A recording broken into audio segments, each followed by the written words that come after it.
All right, 295 Lake Street. I'm just gonna take this quick video for you guys to check it out.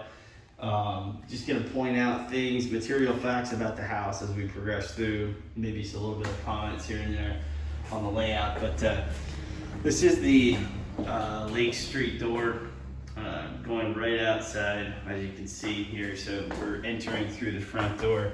Immediately on our left, we've got this stairwell here. It's pretty tight coming up and down this space right here, as you can see. Yeah, that's about just under 6 feet, I'd say. So that's pretty tight, but not that that's a huge deterrent here. It looks like it's all set up, would be compliant with a lot of code. It's got grippable handrails. We'll check out the GFCIs later. We want to think about those types of things with these rental units, because you're going to have a fire and safety inspection in here prior to purchase if you were interested in it. So it's pretty open layout in this first part. Just going to point out that doorway right there that you see. That was the one that we discussed yesterday. That would be the one that you would have to put a door there that obviously both tenants cannot get in or out, because it would be dividing the two units. So this in theory would be our first unit. Windows are not like recently updated. They're kind of an older wood frame window.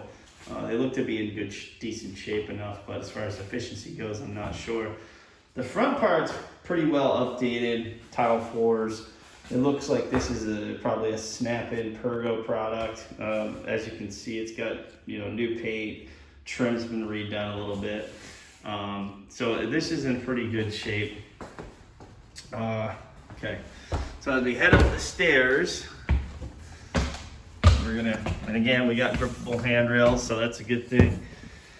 This carpet actually might be really new too. It kind of seems like it's in really good condition. Relatively new, I would say. So this is the bedroom. All right, I'm looking back down the stairs. So as you can see, we're looking right out at Lake Street right here. Here's a closet. And obviously a much larger closet over there. So this is actually a really decent sized bedroom. You got kind of a loft living situation for maybe a couple. This is a nice one bedroom apartment, if you will. So let's take a quick look at the bathroom.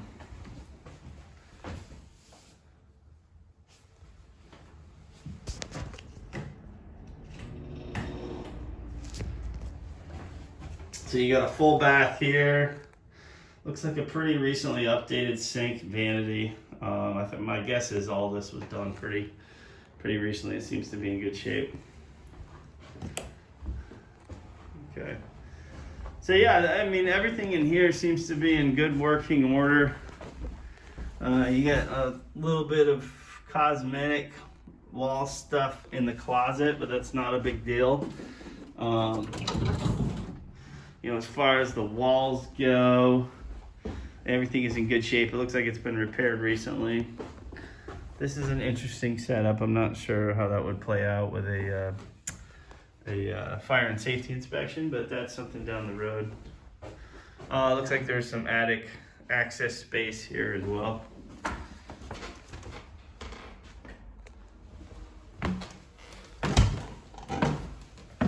So one of the things that might get written up in a fire and safety, as you can see, there's no guardrail coming down this part, even though there is a grippable handrail. I'm not saying that's required, but it's something to take into consideration if that's a safety concern, if some sort of railing needs to be put there or not. All right. So again, here's kind of your dining room space. There's a washer dryer hookup, so that's something to take into consideration, that the washer and dryer is going to consume some of that space here, unless it was tucked into a corner like a stackable unit or something. So typically you would think this living room area would be, I'm just going to go into that corner looking towards the front, the living room area, maybe the dining room table here, washer dryer. So the kitchen seems to be it's kind of unique that interesting backsplash that's going on in the kitchen. but fridge seems to be decent. You know, this is an older appliance here. Could maybe potentially use updating, but countertops are in good shape. Cabinets are interesting. It looks like they were a different color originally, but were kind of stained over. You know, decent shape for an apartment. It looks like you've got GFCI compliant here, so that's going to do well in a fire and safety. Here's our basement access heading downstairs. So both the front and the back do have basement access. But again, looking around here, I don't see any major concerns for repairs or anything like that. There is this interesting hole, which looks like it's plugged in the snap-in Pergo flooring. So then I want to follow up on that, see what that's for. All right, so this is our division right here where we would cut this off. That's where you would have to install a door. And my question, one of the questions would be with fire and safety is what kind of door needs to go here? Does it have to be, you know, a heavy duty fire resistant door, which I'm pretty sure it probably would. Or if you can close that off with other means as well. So for the sake of, you know, the size of the video, I'm gonna cut this one off and then I'm gonna progress in the next one.